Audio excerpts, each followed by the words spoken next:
Sa sobrang confident ng bansang ito, wala silang army. Sa sobrang mukhang fantasy world ang bansang ito, yung buhangin ng beach nila kulay itim at yung bukid nila hindi palay ang makikita, kundi lava. Dito din sinut ang Game of Thrones at Star Wars. At sa sobrang payapa ng bansang ito, may mga taon na walang krimen ang nangyari. As in zero, nada. Welcome to the unworldly country of Iceland.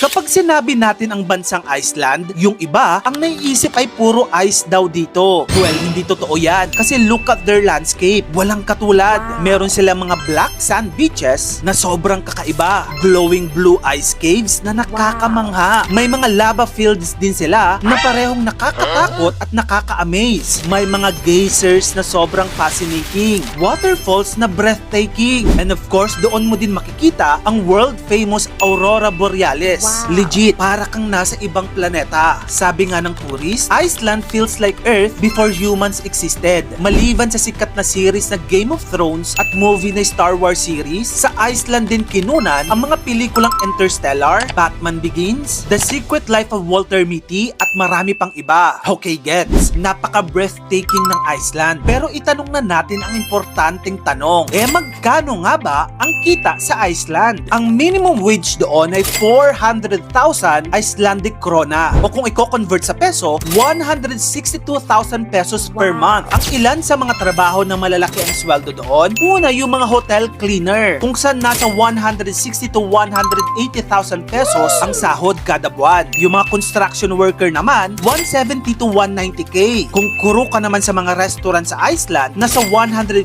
to 170k ang maaaring sahod mo. At yung mga nurse doon, 200 to 250k. Kung electrician ka naman, 200,000 pesos to 230,000 pesos. Take note, short working hours lang yan. Nasa 35 to 40 hours per week lang ang trabaho. Meron din silang 25 days paid leave kada taon. Libre din ang kanilang healthcare at meron pang child benefits and parental leave. Maliban dyan, sagot na din ng gobyerno ang bahay mo dahil sa kanilang housing assistance. Pero ang isa pang kailangan nating tanungin, magkano nga ba ang gastos doon? Oo, mataas ang sweldo, pero mataas din ang gasto sa Iceland. Pero dahil mataas din ang standards ng living, sulit na sulit. Kung mag-rent ka ng 1-bedroom apartment doon, nasa 80 to 120,000 pesos. Yung food and groceries mo naman, maaring umabot sa 15 to 20,000 pesos. At yung utilities at internet mo, 7 to 10k. Yung transport, gaya ng bus at tren, libre na yan para sa mga estudyante at mga workers sa Iceland. Ang isa pang tanong, pwede ba magtrabaho ang Pinoy sa Iceland? Yes, pero medyo limited at kailangan ng tamang strategy. Yung isang option mo ay work via Schengen employer. Kailangan mo lamang ng job offer. Mag-apply for Icelandic work permit at kadalasan ang hinahanap nila ay caregivers, construction workers at yung mga nasa industry ng hotel and hospitality. Yung pangalawang option naman ay through EU Blue Card. Ito, very rare but possible. Kung highly skilled ka, pwede kang dumaan sa EU Blue Card system. Usually applicable ito para sa mga engineers, IT at health workers. At yung pangatlong option, nandyan yung sikat na